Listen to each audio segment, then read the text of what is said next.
Yeah. Yeah. All right, live. So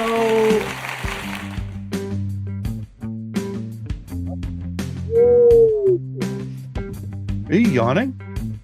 Is this already the yawning part of the episode? Yawn. we were always yawning. That's our secret. Here, I want to go. Oh, okay. I want to start. Sorry. I want to start it now. It's time.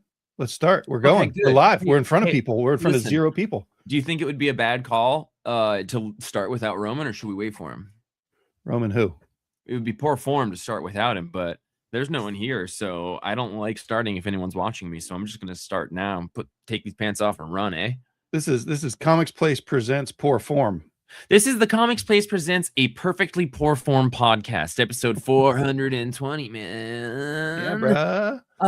That's right, episode 420 about comic books, a comic book podcast wherein 2 to 3 trepid comic book explorers bury their nose and faces in a mound of comic books every week, and then we come out of the mound with ideas and opinions and things that we've liked and things that we didn't like, because each one of us is pedantic in our own unique way. Even you, dear listener, may have your own pedanticism to you. And to that, I say cheers, cradle of civilization, nerddom. I am Jeff. I am Django. Django, it's so good to have you on here today. It has been a pretty bonkers, I don't know, 4 to 5 weeks, right? Like 1,000 years. It's been a pretty bonkers 1,000 years. Ever since we got into that comic game, it's been pretty crazy. Although I will say, when we were young comic book boys in our second location, and we were starting to ramp up, we were like, we should vision getting bigger. Like, what are some big things that we could do? We could make more money, have a larger store, a bigger staff. All of those things have happened. So you can't say we didn't do it to ourselves. Some of that stuff is mutually exclusive, though, if you know what I mean. Not at all. How much bandwidth do we actually have to do more than 2 of those things? No, and you got to sacrifice a lot to be able to do that. But the comics game is a fun game, and the rules are fast and loose. But Django, a part of what's been kind of a couple crazy weeks, and we talked about it on the previous episode, which was 2 or 3 weeks ago now. 1,050 years ago. Actually, I don't know if we've recorded an episode since being back from Comics Pro. We haven't. No, we're it's been 2-3 weeks. Holy crap. Yeah. So and in that time, Django and I went to Comics Pro with the managers at the shop. We got to hang out with our best buddy, Brian Garside and Shannon Merritt. That was fantastic. And then we came back, and I went to Canada for the weekend with my lovely wife. Went to the hot springs that I grew up going to as a little kid that I haven't been in 18 years.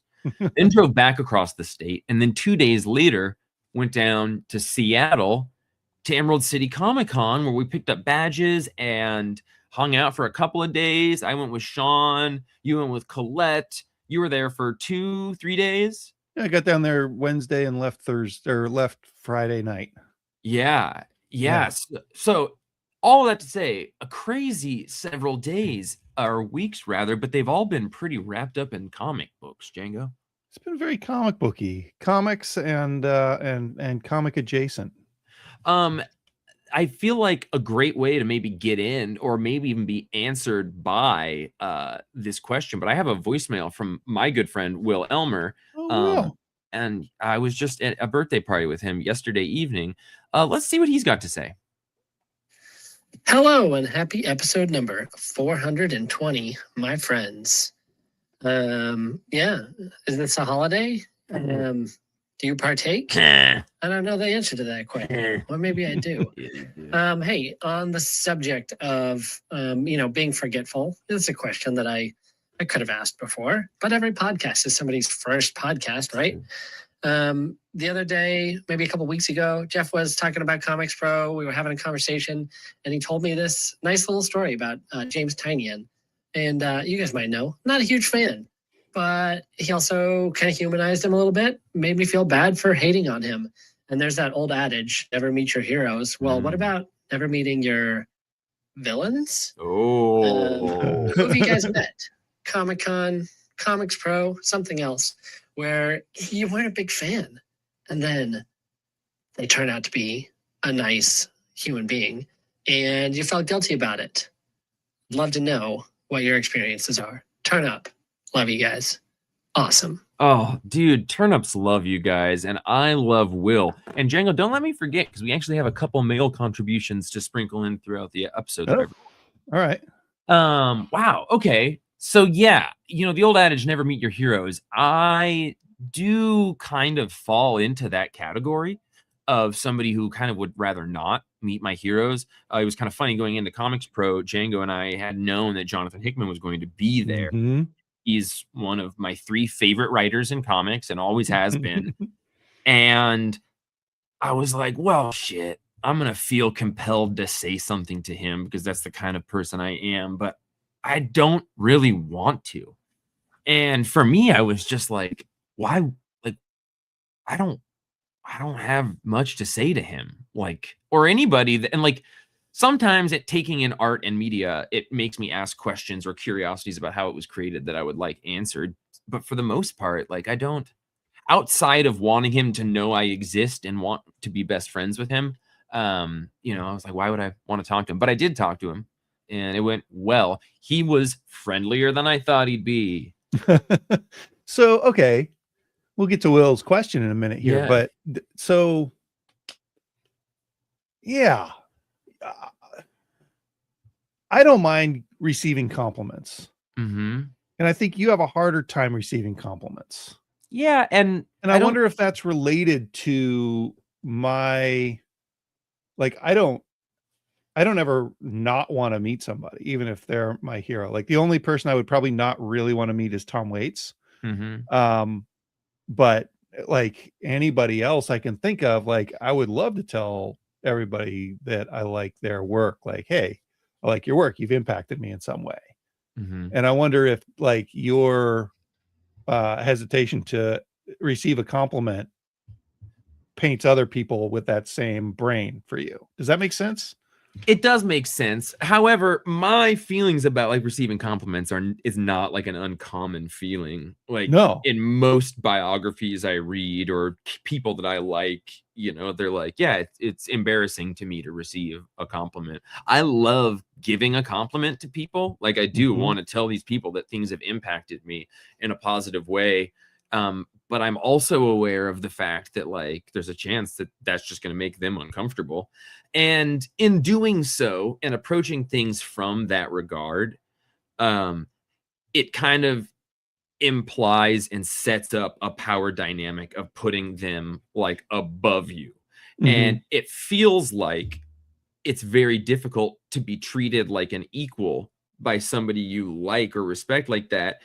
If you set that original thing up as the paradigm between the two of you, which isn't to say that you can't upset that or whatever, but I've certainly gushed to people and not gushed to people, and 40 minutes later when you pass that person you gushed to and they're sort of like, oh god, it's that guy, like I could talk to him again, or like, I don't know, he really likes me, I'm not gonna be able to live up to that. I was just listening to Christian Bale talk about that. He was doing an interview and he said, yeah, don't meet your heroes. He's like, I've met my heroes, it's not great to. They are at their best when they are doing the thing that you love them for, but that's them at their best, and they are not that all the time. And he's like, I see people get disappointed when they meet me. He's like, so yeah, I think about it often, but comics are an interesting kind of subset of all of that, because while I still put Jonathan Hickman as like, a pedestal, and I don't deserve to be that man's friend, it's still a small enough community, and there are not the huge aura of fame around these people. So like, it's an industry that does allow you to feel more on the same footing than, I think a lot of other things. So which villain have you met? The only villains I've met that I could talk about are probably people I wouldn't want to name drop. Yeah, I've got one person in the industry that I really don't like, but I'm not going to say that name out loud. Yeah. Yeah, I would say so. Yeah, who was somebody that I didn't want to like, and I met them, and then ended up being kind of won over by them. That's a really good question. I mean, James Tynan is a good example of that. Like, similar to Will, I didn't despise him or anything, but I had a perception of him, and I found him to be, especially the second year of seeing him, compassionate and certainly excited to help people feel more comfortable. Yeah. Yeah. I mean, I think everybody that I've met who I wasn't a big fan of, I've come to appreciate them more just by meeting them. Yeah. Right. Like I've got one that I will still always be embarrassed about. But when I went to Morrison Con when I was real little, before I was working at the shop, my girlfriend at the time loved Gerard Way, and he was at Morrison Con as a guest. And like I saw him while we were walking through the hotel at one point, and I went up and stopped and talked to him. And I said, oh man, I hate even thinking about it. But I said, hey, I've never read any of your comics, but my girlfriend is a huge fan of you. So I would feel bad if I didn't say hello or something like that. And it was just this like such a douchey thing to say, like I've never read any of your comic books, but my girlfriend likes you. It's like, okay, well then why are you talking to me? Right. Yeah. Like, I'll always feel terrible about that. Icky. But he was gracious, and I walked away from that. Obviously I had some contempt for him because he's a rock star, and my girlfriend loved him, and he's cooler and better than me at everything. So it's like, I'm going to try and cut you down a little bit if I can, if I'm a 22-year-old. But yeah, so that one. Humanized Gerard Way. Wasn't looking forward to, stroking his ego, but he was a really nice, normal person out of the whole thing, and I was not. Nice. As it turns out. Thanks for writing in, Will. Thanks, Will. I have a gag that I don't know. This is just lanyap. This was given to me by the gods, Jeff. Okay, wow. And I think you're going to appreciate it. Okay. I got to go get my comics. You talk to people for a minute. Okay, this is fun. What I was excited to do, ladies and gentlemen, was leave him high and dry myself while I went and got some water. But since we've got no viewers right now, and Andrew still edits this podcast, it'll be an excellent opportunity for him to cut this section out. But in the meantime, I would say within Emerald City Comic Con this year, we went down, and I got to maybe my favorite interaction. I hung out with Maria Wolf and Babs Tarr, and both of them were exceptionally kind and real sweet. And Maria Wolf just like wouldn't stop talking to us about a comic she's working on. And like it was hard to get away from her. So that was awesome. Anytime somebody's like actually that eager to be giving you that time, it's excellent. And then Babs Tarr is just a freaking cool lady. But like I said, listeners, I'll be right back. Oh, the tables have turned. I guess that's how it goes. I got to hang out with Ben Templesmith this week, and I got to see Gabriel Hardman. I got commissions from both of those guys, and got some pictures in my shadow book. Also, let's see, what else did we do? Oh, we had dinner with Tony Fleece and some of his buddies. So that was super fun. And we kept on seeing our customers, the Heathens, over and over and over. So hey, welcome back, bud. Well done. Well done. Just the absolute. I told the listeners we were having a conversation that while you were gone, I was like, well, I was just going to go get a glass of water. So I was going to stick him with that. It's been several weeks, and a number of things have happened in comics, in series. We have adventures to tell people about. So we're just going to kind of buckshot this whole episode here. But Django, for our listeners here, Comics Pro summary. Don't just give me a cliche dumbass answer. What was the coolest thing about Comics Pro this year? Dude, I had a pretty good interaction with Todd McFarlane there. That was a really good interaction The you had with Todd handler McFarlane. Was mortified by how I was treating Todd, but it was like friendly, but she was confused and kept pointing at you and looking at me like, is he okay? Like, one person's like, Jeff, go. Keep moving. Yeah. But Yeah. Todd was like, no, I love this guy. I'm gonna draw a skull on this. Yeah. That was pretty awesome. You know, you mean other than breathing the same air as David Dasmalchian, I'm assuming. Yeah. It was cool. So Comics Pro, for those who don't know, it's where a bunch of comic retailers get together and people from the publishing and distribution and supplies, all sorts of aspects of the comic book industry get together and they give presentations and, you know, do a bunch of stuff. Very inside baseball. But this year it was in California, which means there was a little bit extra star power. So one day Todd McFarlane just showed up, but cooler than that is one day Frank Miller and Klaus Janson showed up, and I missed them entirely. Me too. But we were in the same building as Frank Miller, and that's crazy. And he gave a presentation, but he signed copies of comics that we were able to get, and he has a autobiography coming out, but he had a bunch of advanced reader copies that he signed and got for people. So do we know where that is, Django? I want to read that. Yeah, it's I got it behind the counter upstairs. Okay, sweet. Yeah. That's awesome. And then any highlight for Comics Pro for people before we talk a little bit about Emerald City? I mean, I had a really good time. We threw that get together for our comic shop assistant users, and last year we did something like that, and it was in a hotel room, and it was tight.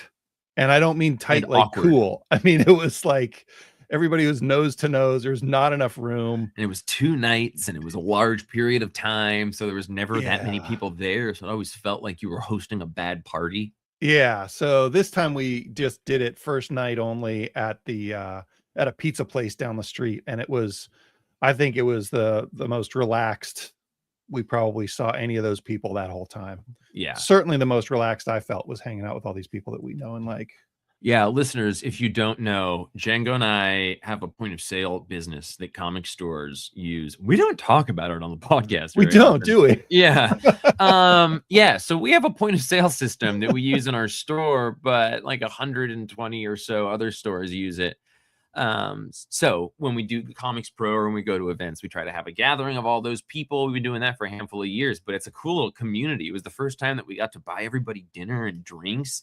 I gave a speech toast, and then another person gave a toast speech in a positive way. That was good. And then I raised my glass. Yeah. Yeah. It was really good. That was the same week that White Skies had come out. Oh, yeah. And the week before that, or 2 weeks before that, was the first issue of Dork.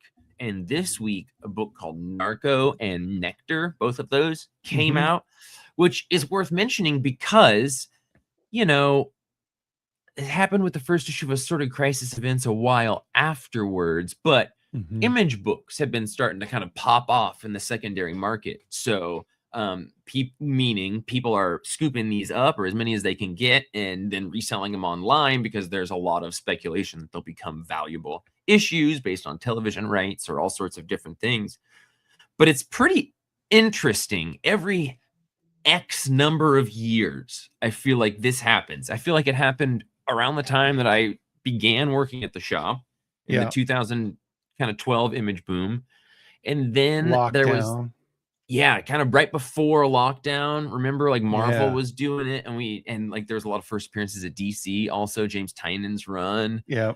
And then it's been mellow lately, but yeah, it's like the third time now where we're getting a lot of people having a lot of interest in issues of comics and new series. What do you attribute it to? What do you think? I heard an interesting theory the other day. Yeah. And it is that the people who were going hard on absolute issues are transferring some of that interest or some of that speculation from the absolute Batman and the reprints and all that, which are cool and have huge demand, but also have huge supply. Yeah. Right. And maybe they're realizing that those aren't a forever investment. And are maybe like moving that interest, that kind of quick buy it and flip it speculation stuff over to other series, which that's smart. I like that theory. And I've been trying to approach everything from kind of that angle the last Yeah. couple of weeks, just thinking about it like, okay, it just gives you a better handle on what's probably actually going on there. Totally. I would bet that surely that is a portion of it. Yeah. I think that like with comic speculation specifically, whether it's accurate or not, or real or not, like as soon as somebody is sort of like, oh, I think this one's going to be valuable, whether it is or isn't, then you have 5 other people that are like, well, I'm going to get it too. Yeah. And then like the fear of missing out and everything. But like, it happens quick. And as a result of somebody hearing something and, because it's an industry that if you are going to capitalize on it, you need to move quick and in large quantity. And so I think that, anytime it starts rumbling, we get people jump into it, which I think it is awesome. Like I think there's a lot of reasons that folks that work at stores might have resentment towards that happening with comics, Sure. but I think it's just an awesome reminder that, 3 years ago, people were like, Jeff, Django, comics industry's dying. How is that? And we're always like, it's not. Like, people continue to put extreme value in these things because of its relationship with pop culture. And like, it can never die. And it just continues to do this. Yeah. And we have like, as comic nerds, I think, like industry, just to generalize a little bit, I think there's a little bit of gatekeepy, like, I don't want somebody else to be into this cool thing that I'm into. That's really hard to pull away from. Right. And, on top of that, there are logistical problems when a book spikes and sells out, then it's really hard to sell issue 2 or whatever. That makes our jobs a little bit harder. But I think also it's like, oh man, somebody with a bigger wallet is swinging it around in here and snapping up the stuff that I want. That I think, I don't know. I don't think it's actually bad for business, but it feels like it is. It hurts somewhere inside our nerd. Yeah, it does. It's interesting. And I think that it comes from being small in some way, being insecure, protective, or defensive. But yeah, I mean, at worst, you're looking at the need to wait until a collected edition comes out. Right. And you're at worst, not selling 6 issues and they have to wait for this paperback that you'll probably be able to sell a lot of them for quite a while if that was the case of the issues for whatever it is. So, it's not like people are missing out and never going to be able to engage with it. So, yeah, most of the time there's a second print around the corner that will also sell out. Most of the time. Most of the time. Oh, careful. We got no copyright hits here. Oh, that's a good call. Sorry, Robert Zimmerman. We won't do it again. Hey, Django. Yeah, buddy. Check this out. What's that? Hey, guys. Happy episode 420. Hey. Yeah. I don't know. I just had to. Moo. You can't avoid it. It's episode 420. Well, you have a question from me this week. I've been watching this very interesting YouTube channel of this guy who cooks people their last meals. He asks this celebrity guest, what would you like to have as your last meal? And then he cooks it for them and interviews them. It's very interesting. Do recommend. But that is my question for you guys this week. Given 3-course meal, does not have to necessarily be, like appetizers, entree, dessert, that type of thing. It can be 3 entrees if you want. But if you had the option for a 3-course meal as your final meal, what would it be? Thank you. Also, just have to throw out that I think Django's is probably just 3 po' boys covered in blood slaw, but that's besides the point. You come up with your own. Well, I tell you what, that's a good point, Andrew. It's likely Django's. However, that item wouldn't have eggplant on it. And I think Django's last meal has to include eggplant in some regard. I knew exactly what my last meal would be as soon as he started asking it. Yeah? Yep. What was it? Half and half catfish, shrimp po' boy, eggplant parmesan, and bread pudding. Ooh, bread Just pudding's good. load me up with carbs before you send me to the chamber. Yeah.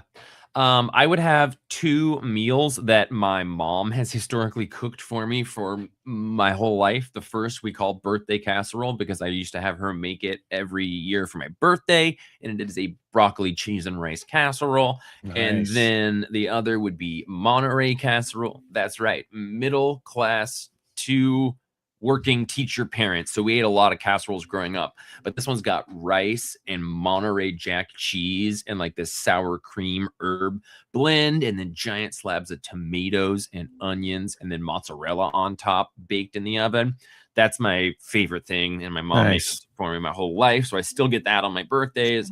So I would have both of those, and then I'd have to have a dessert, which would probably be, ice. Oh, then I'd have a bowl of cereal. I'd have a bowl of Lucky Yep. Charms cereal to finish it off. Yep. And to answer for Roman, Yeah. it would be taco and Taco. some rice with hot sauce in it, Yep. and probably some ice cream so he could put it in his chest hair.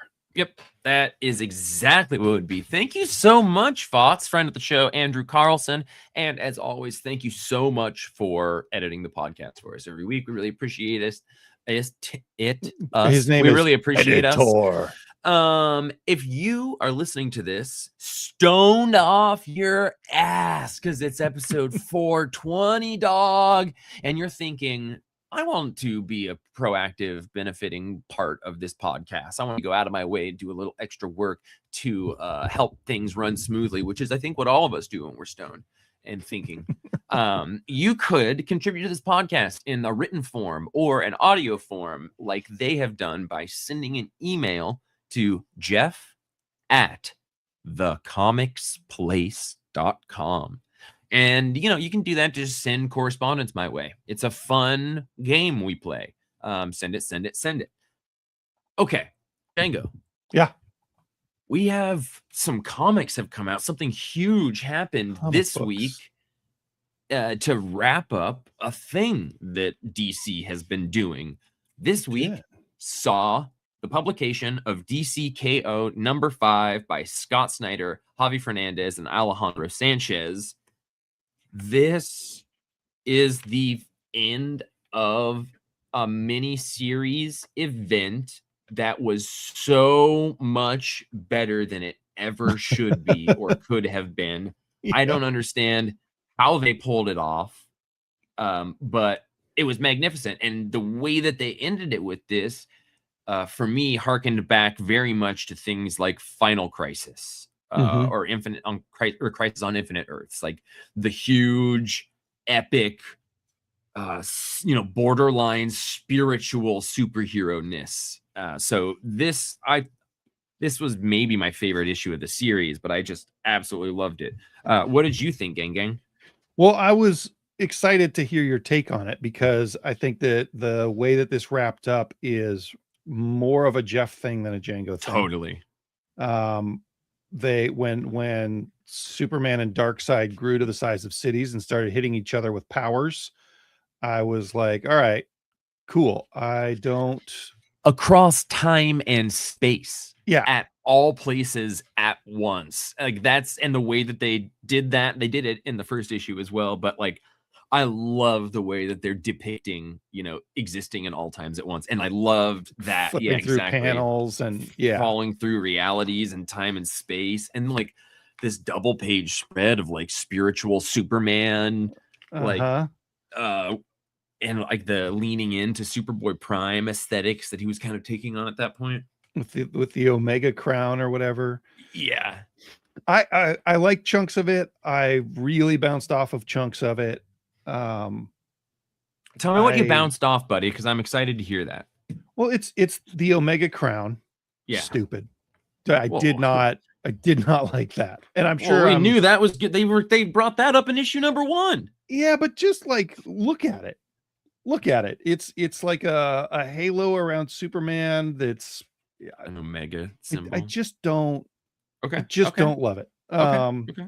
And sort of the he gets to tag people in. Why does he get to tag people in? Why does everybody else get to show up? Yeah. What is this pocket world, pocket dimension? What are the mechanics there? Like, I'm down with it just Yeah. because I like Big Dumb Comic, but there wasn't enough explanation for me, and maybe I just need to read it again. I'll accept that.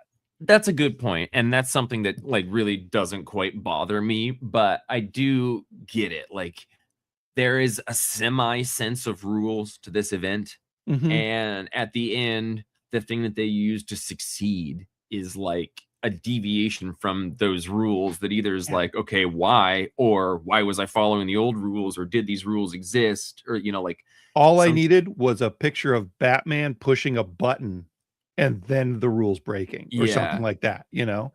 Yeah, and I can't quite remember, but like, yeah, the timekeeper trapper used his final reincarnation life to bring Superman back. And in doing so, maybe he just had all of this infinite creative power and energy to be able to bring everybody back. That's good enough for me, but it also Yeah. doesn't make sense.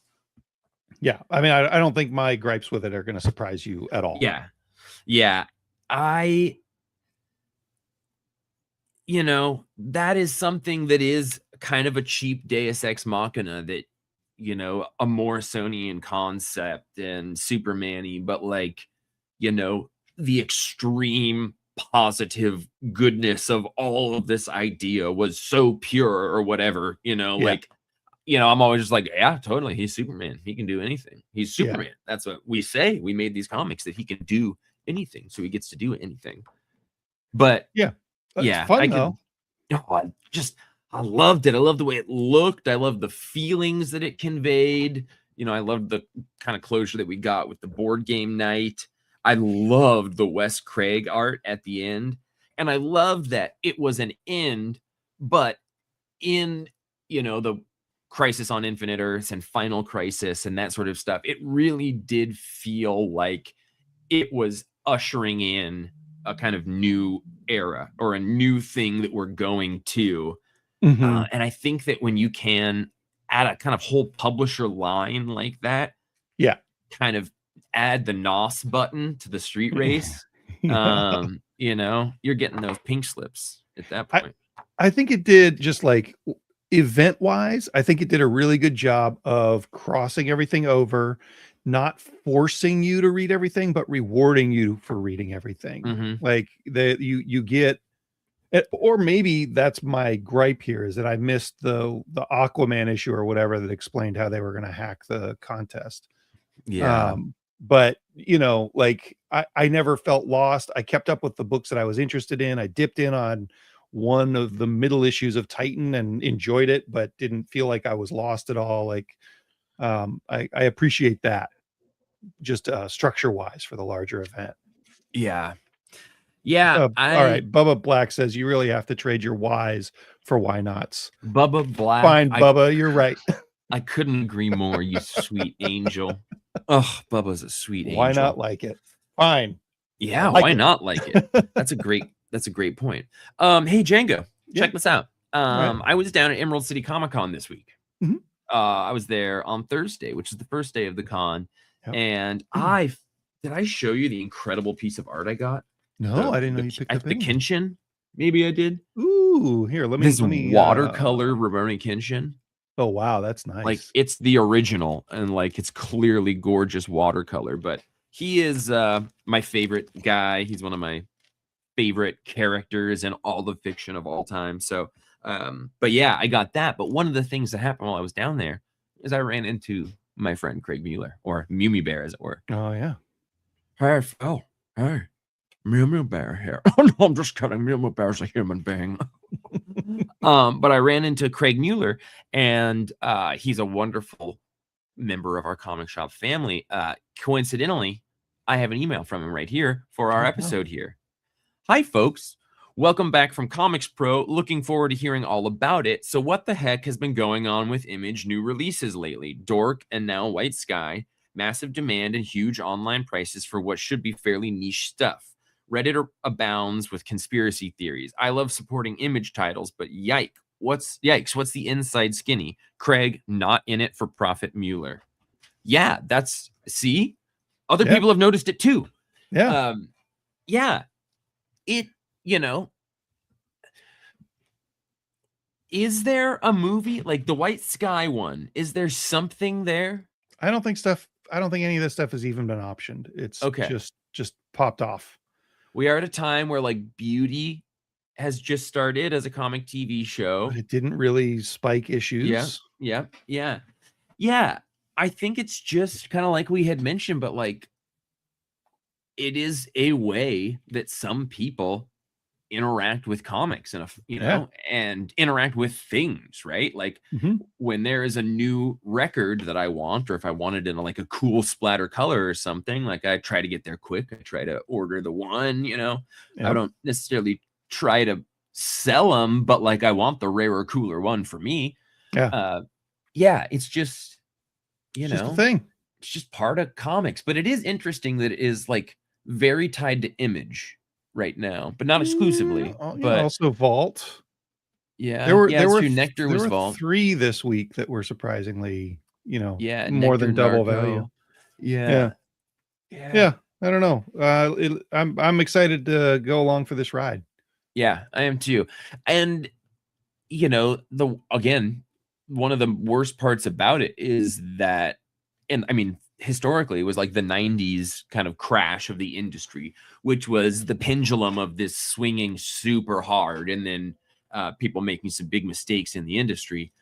But because that has happened, I don't think we as an industry could ever make that same mistake again. Yeah, I think the big difference there, I think there are probably 1,000 more stores, or maybe even more than that. That's a good point. And people were ordering, long boxes of Legends of the Dark Knight #1 and stuff like that. And so when you're going that hard on stuff, speculating for the store, hoping that they're going to sell, it only takes a couple of weeks of things not working out for you to be on a real precarious situation. We call that the Mighty Mouse scenario. That's right. It's what we do. Hey, Django. Yeah. I got a book that 9.0. 10.0. Is that what you were going to ask? No. 10.0. He gets the 10 from me. Dang. Mwah! Love it. Everything I love duck. about superheroes in there. I love it. So the Fantastic Four is a book that we have loved, and within the last couple of weeks, at least since the last time we have been on here, Fantastic Four issue number 8 came out. This is Ryan North's run. Humberto Ramos has been doing art on it. And what is exciting to me to bring up is this is issue 3 of the arc, The Invincible Woman. The first issue, the Fantastic Four found a distress signal embedded into the fabric of reality coming from Galactus that said, "Find Susan Storm." The second issue, we get them traveling through space to go find him. And then the third issue, out of nowhere, it seems like it's starting to give us the origin of Sue Storm as the Invisible Woman. And as you're going through it, it mostly seems the things that you are familiar with throughout it. However, at some point, things start to get a little bit dark, and she has a nightmare one day and kills everyone on the planet except for Johnny Storm, and like starts to lose her mind. And then she tries to do surgery on her brain to remove the part of her brain that was making her feel guilty, but she ends up removing her like conscience. And we just full on get a deranged, hyper evil Sue Storm that is clearly coming from a different reality. And at the end of this issue, they've found Galactus, and that bad lady, the Invincible Woman, has shown up to confront our Fantastic Four. This is where I kind of wish we had Roman, because this character has existed before, but I think this is a new origin for her. Yeah, I don't know the original origin, but the way that they do it is like, this is just one of, so like the universe is so vast that somewhere out there's an almost identical version. It's not even like an alternate dimension. It's just another Earth parallel that was almost the same as ours, except Sue was so powerful that things went bad. I thought it was amazing. I thought it was amazing too, and I have a subjective deep love for it, in that Sue Storm is one of my favorite superhero ladies and biggest crushes in the comic book universe, except she's a little goody-goody. Enter the invincible woman who will remove portions of her brain, whether that's morally objective or not.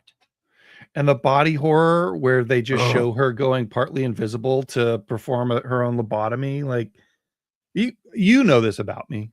Longtime listeners have probably figured this out about me, but lobotomies really, really bother me. Like, oh yeah, it's one of my least favorite things to watch in our history. Like, if you put a lobotomy in your horror movie, it's gonna mess with me and make me so uncomfortable I almost can't watch. What about mummy things where they do the thing where they stuff the hot thing up the brain and wiggle it around to pull the brain out, like up through the nose? Already dead and killing you. Like this, Okay. this breaks you in a way that you can't get back. It makes you dumb. And I think that your brain is the most important part of your body. Yeah. You know, and to have that neutered, especially by somebody else. Neutered. I like how much Ryan North is willing to just get kind of dark and brutal at times, and he's dabbled with that throughout this Fantastic Four run. But this one was like one of the darker, more angsty things. So they've been showing this character on the cover for the last couple of issues in this run. I was sort of like, is she going to show up? What's happening? But we did finally get an explanation for it in here. It's the first seemingly like, you know, multi-part story, certainly of this Fantastic Four volume of his, but maybe like the whole thing. Yeah. Ish. But and each of these has also been kind of standalone, right? Like the 3 issues. You could have dropped in on any of those 3. They're for sure related. And it was the same thing in those first 4 issues where the team was all separated over time. You could have read any one of those, but you were rewarded for reading 4. This one would have been really good to be able to just drop in on because so just continues to be one of the best things in the whole dang world. Thank you so much, Ryan North. I love you. He does. I'm gonna give it an 8.5. I'm gonna give it a 9. Pretty good scores for a comic book. Good scores. Hey Django. Yeah, buddy. Do you like Absolute Superman? I do like Absolute Superman. Did you read this Absolute Superman? Oh, Jeff, it was one of the last books I read this week. There's something about Absolute Superman. I think I just don't like his haircut or something. It never is something that I want to read as a priority. And invariably when I do, I'm happy that I have. And this one issue was effed up. Yeah, this is so good. So this is the second issue that Juan Ferreira has been doing the art on it. He's filled in a couple other times, but he did 16 as well. So he's not the main artist on the series, and I love his art. When something gross has to happen, he shows everybody's teeth. Yeah. And it's so good. Like this issue is Parasite is attacking the city, and Hawkman, who we met last issue and who was kind of a butthead. Yeah. Totally. Hawkman is saying like, oh no, we just got to kill all these people that Parasite is feeding off of. And Superman comes up with a nicer way to take care of things, but it's bloody and terrifying and highlights Superman's ability to make people feel hope. That's how he gets them out of there. But just like over and over, we get people with their eyes and mouths being forced open, sort of Clockwork Orange style. Yeah, like it's so gross. Slimy things holding all of their appendages and going into their holes. There's the shot where Superman finds Jimmy Olsen as a part of it, and he's just saying, "Kill me." Yeah, like that's brutal. But what has been, so dark. So good. But the last 2 pages of this have been following up on this thing that's just sort of been happening in the background lately of Brainiac showing up in Missouri to Lex Luthor's house. And Lex Luthor seems like, by all counts, a good family man in this reality. And Brainiac has, it looks like, murdered all of the guy's family right in front of him. And is covered in their blood and has been holding his eyes open so he has to see it with chainsaws. And then he's just like, all right, I'm out.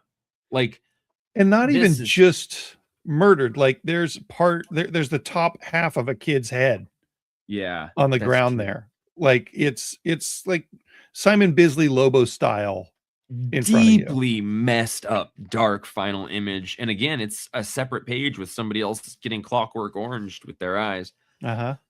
So Brainiac, is basically here, and he's like, make yourself interesting, like you're supposed to be interesting, and yet you're not. I'm really eager to see what all of this evolves into with this comic run. Yeah. That it is the recipe for an evil, messed up Lex Luthor. So I'm here for it. Yeah. Yeah. Super, super good. I'm realizing that I really like Parasite. Yeah, you do like Parasite. Yeah. I always thought he was kind of cool, like purple dude who takes everybody's powers and Superman can't get close to him or he'll get Superman's energy. But this, and it was Superman a couple of years ago that had like two very interesting takes on Parasite. Yeah. And I'm really digging the way that they're messing with him. I wonder if he's going to be in one of the, like in the next movie or something. Yeah. Yeah. He's one of those characters that is kind of infinitely interesting based on who's writing him. Like there's an infinite potential to be interesting, but also kind of mundane and cliche if it's not done innovatively. Yeah. And just some really interesting Juan Ferreira panels, like panels inside a picture of a guy's head and stuff. So the shot of Lois jumping off a dock backwards in the panel, and it's like a shot of her at every stage of falling into the water and swimming away. Yeah. So good. It's like it adds 9 panels to the page all in one. So good. Django, can I holler at you really quickly about a book that came out a couple weeks ago, but I'm curious if you read it, and I think it's worth mentioning. Yeah. Should we give this one a score first? Absolutely. I see what you did there. Yeah. Absolutely. Yeah. I'm going to give this a 9. 9 for me. I really liked it. Good stuff. Yeah. What are you yammering on about? Chip Zdarsky is writing a thing. It's called Wolverine Weapons of Armageddon. Chip Zdarsky has been writing Captain America. He is one of the key architects for the next couple of years of Marvel Comics. He was mentioning online that he's been part of a writers summit doing that lately, planning the next couple of years. He did Avengers Twilight. He did another really good kind of dark late story that I forget, but this seems to be leading into a sort of foreshadowed large event that his Captain America is also leading into. And interestingly, it seems connected to the origin boxes, which are the boxes that the maker had that contained everyone's powers in the Ultimate Universe that he had taken from them. So it sounds like these origin boxes have kind of gotten into our world and they're tracking them down. This is just interesting because like Chip Zdarsky is just a really good writer. Yeah. This is just a Wolverine story. He's meeting up with somebody who hunts mutants, and they got to go find a kid because it seems like this kid's been kidnapped, and Nuke's there, and that guy has a tattoo of a flag on his face. And it's just he at the end stumbles upon the area or the house of the Captain America that was in Afghanistan at the beginning of the Chip Zdarsky Captain America run recently. Well, so all of that verse. Yeah, it's all kind of coming together. I think Zdarsky is great because he's funny. That's always seems to be connected to like a darkness and an obsession with morality or mortality or something. His angsty dark stories I think are really good, and he seems to be getting the opportunity to do that with this Weapons of Armageddon and whatever it's leading to and whatever the kind of big event that it's going to all be about is. So I'm excited for this. I want to read the rest of it. Had you read this, Gangi? No, I didn't read it. It must have come out on a week that I wasn't paying really close attention. I read so little Marvel right now. I think it was Comics Pro. Yeah. This cover jumps out at me. Yeah. Too bad it's not the A. They chose a less good cover for the A, but there's also the Zdarsky one where it's him sitting in the chair with all the Weapon X wires coming off, like by perspective. Really good stuff. Nice. Oh yeah, this is the second printing cover. Whoops. Yeah. I would give this one an 8.5, like a solid 8.5. Nice. Yeah. That's a big thumbs up. It's a big old thumbs up. Oh yeah, that cover A is not very good. That's It's why I not didn't very grab good. it. If it Yeah. had been this, is this the book that had that awesome picture of Wolverine sitting in a chair with That's the one I was just talking about. CMYK cables? Yeah, exactly. The That's Weapon the X C stuff. cover. Yeah, it's that's so good. that's really cool. Yeah, I think that's the Zdarsky cover. All right, Jeffrey Figley, you gave that you said an 8.5 on the Richter Solid scale. 8.5. Yeah. Nice. Yeah. I'd like to talk without too many spoilers. Yeah. About Beneath the Trees Where Nobody Sees, Rites of Spring number 6. Y'all remember we talked about issue number 5. Django just raved about it, and I, in the background, then went and collected all the issues and have been reading it, but I have not quite caught up for this. So I appreciate the lack of spoilers. Yeah, I wouldn't give that that courtesy to our listeners, but I'll give it to you. Appreciate I'll spoil ya. it for them. Ya. So this is the last issue in the Rites of Spring sequel, and I've heard that there's a threequel coming up. It'll be a twoquel, another sequel, a second sequel. Episode 3. And this one, like the last issue, kind of put Samantha past the point of no return, and this one just continues that. And you know, at some point when you realize you're rooting for the bad guy, you kind of start questioning why you're rooting for the bad guy. Like when you're watching Dexter and you're like, oh, I hope he gets out of this one so he can keep murdering people. Yeah. Yeah. You know, and I heard another podcast I was listening to this week was talking about The Shield in a similar way. Like in episode 1 of The Shield, they kill the guy from Internal Affairs, and then they spend the next six seasons trying to cover it up and get away with it. And the whole time you're like, oh, I hope they get away with it. But they're just objectively bad people. And at some point you start rooting against them. And I think last issue or the issue before is when you start sort of rooting against Sam the Bear here. And this is just still masterful comic booking. Yeah, it reminds me of like Breaking Bad, right? You know, Yeah. Walter White. And at some point you're like, I can't root for this guy. Like there's no happy ending for this person. Yeah. Yeah. He's bad. And that's a 10.0 for me. Just like you made me feel for somebody and then made them bad and made me feel those feelings too. Well done. Wow. Can't wait to read it. I think you gave the last issue a 10 as well. So that's pretty masterful stuff. Yeah. Django, I think the only thing worth getting into before we get out of here is a little visit to the cave, the Bat Cave, my friend, because we got to see an old friend this week that has been a little bit since we've seen him, and wow. Yeah. Yeah. So, okay. We talked last time, I think actually literally the last episode of this podcast, we might have talked about number 6. Okay. It's been that long. And there was a dude in a tank, like a Luke Skywalker back to tank situation at the end. And there was some discussion about who it was. And for some reason, I had completely forgotten that I knew that there was going to be a Joker holdout in the very next issue. Oh, so there shouldn't have been any question in our minds about what it was. Yeah. It's like Matt Fraction just said when we saw him in Portland, like, oh yeah, get some extra copies of the next issue because it's going to have an awesome gatefold inside. And so it was the Joker. And this Joker is, I guess we don't know why he's in there. Well, I think is it Hush stuff? I don't know. We still have 5 issues or something left. Like Yeah. there's no way to know what happens between those, right? Yeah. That is my assumption. Just In because, that case, spoiler alert, guys, for something that's Yeah. going to come out in 2 years. yeah. Jeepers. Yeah. But yeah, weird. But yeah, or like they've done some brain surgery on him, right? Isn't he by this? They're doing experiments on him or something. Yeah. So the doctor who doesn't like Batman, but who went on a date with Bruce Wayne, has hooked the Joker up to some cranial implants and has him in that back to tank. And the Joker can talk on a computer screen. Batman's not allowed to leave a series of green squares or he'll get electrocuted while he's talking to the Joker.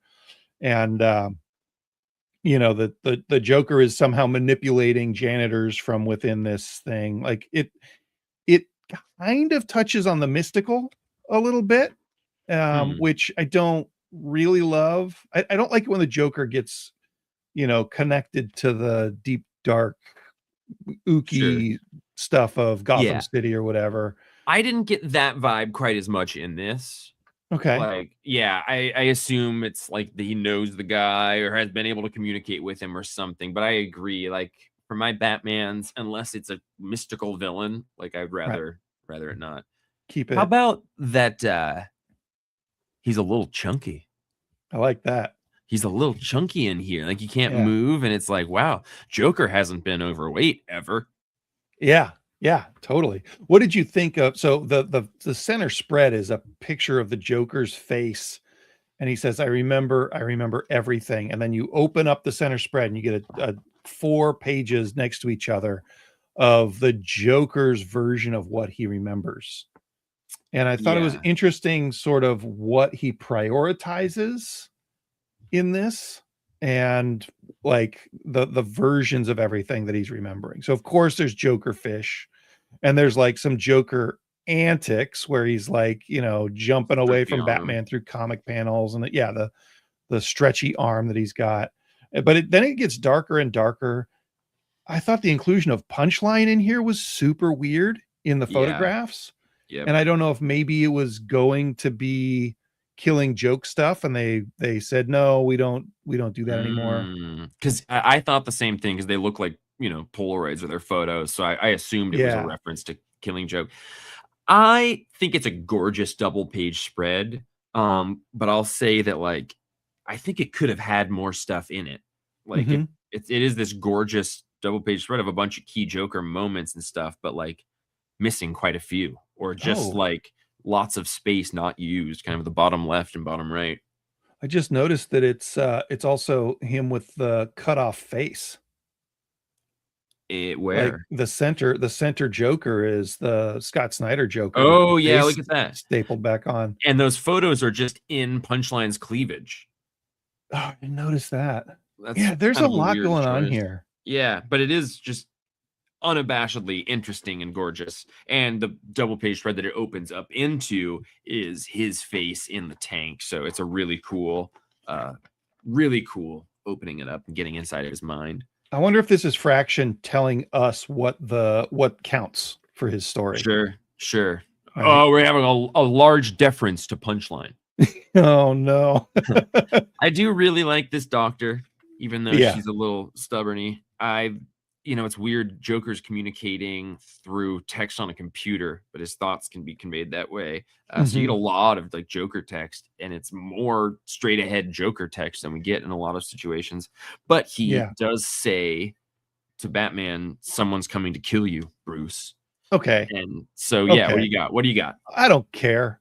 How many times have we been told that the Joker knows that Batman's Bruce? Mhm. Like that's not a final page reveal for me. And I thought that the whole thing was that, and it has been addressed multiple times, that like he knows and doesn't care. Yeah. And Batman knows that he knows, right? Yeah. At, Yeah. at least in many stories. So like if he had said, "I helped your parents fake their deaths, Bruce," that would have been like, holy cow, I can't Yeah. wait for the next issue. Yeah. It really is more of a kind of like that Joker double page spread there, establishing what is true of this run. Just so we Sure. know, for this thing, Joker knows who Batman is. Yeah. I mean, I Like guess every comic is somebody's first comic. And if this was my first Batman comic, I would have been blown away by yeah. that reveal. Or I would have assumed that he's already known him for a long time. Yeah. Yeah. But So Batman having to be barefoot while he's talking to the Joker is pretty funny. I love it. And that final page that is a large shot of Batman with the Joker in the background has this like really interesting fisheye lens perspective going to it. Mhm. Like that's a really interesting perspective on that page. It's almost got some Riley Rossimo flavor. Yeah, the eyes, and then like kind of Kirby-esque with just like a camera that's kind of like he's coming up at the camera. Just really interesting. And I cannot wait for Tony Fleece's Deathstroke the Terminator series. Yeah, that ad looks good. It's the first time I've been planning on reading a Deathstroke book before it was presented to me. Me too. So just I don't want to talk about Narco, which is one of the big speculator Well, books we're this just week. saying Batman Well, scores. but Okay, this is okay. related Yeah. to this. Okay, cool. Go. I talked to the writer, Doug Wagner at Emerald City, and told him, like, I really enjoyed this issue. It kind of ties in his plastic universe and vinyl universe and all that into one world. And he said, I wanted to do something like Rear Window. Mhm. And it's got this guy who, when his blood pressure gets too high, or when his BPMs get too high, he passes out. And he sees a woman through his peephole, his fisheye peephole, get murdered and dragged away, and then he passes out. And it's like the best cliffhanger, because you want to know what happened to her. He can't see beyond this little tiny scope. Like, I read that and I turned the page ready for whatever was next, and I was like, oh, it's an ad. Dang it. And like, that is the cliffhanger I felt like this Batman was leading up to, was something that was going to make me have to read the next issue. Yeah, and yeah. it didn't stick that landing for me. So I would give it an 8 if it didn't have that gatefold, but I'm going to give it a 9 because I'm a print freak. I'm gonna give it a 9. Love the blue, love the camera art. Where the vantage point is on other panels, the double page spread. I like a chunky Joker. Yep. I'm here for it. I'm here for all of it. Nice. It's just absolutely fantastic. I had a lot of 9s this week. Oh yeah, let's talk about Comics the Magazine before we go. Yeah. Django, this is a cool thing, and it's coming out next week. So subscribers at the Comics Place, make sure you get Comics the Magazine issue number 1. It's the coolest comic magazine release that there's been since Wizard number 1. Yeah, we got some advanced copies at Comics Pro. We're quantumly entangled with the a bunch of the people behind the magazine, but it's really cool. I don't know if you noticed near our stairway a couple of months ago, I put up a copy of Wizard number 1 and Comics the Magazine number 0.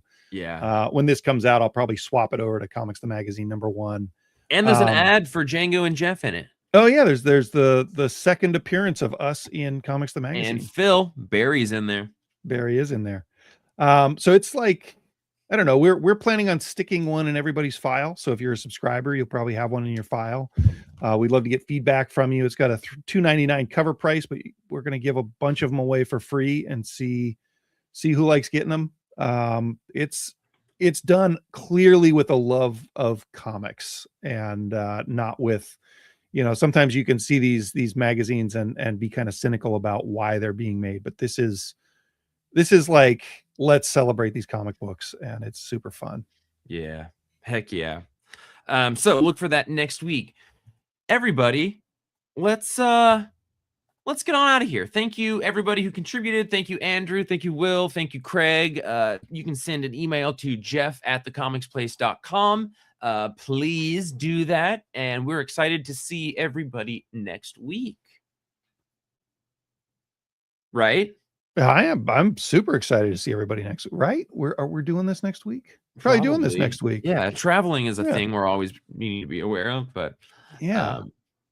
All right, everybody. Sorry, Django, you really dropped the ball on that. What?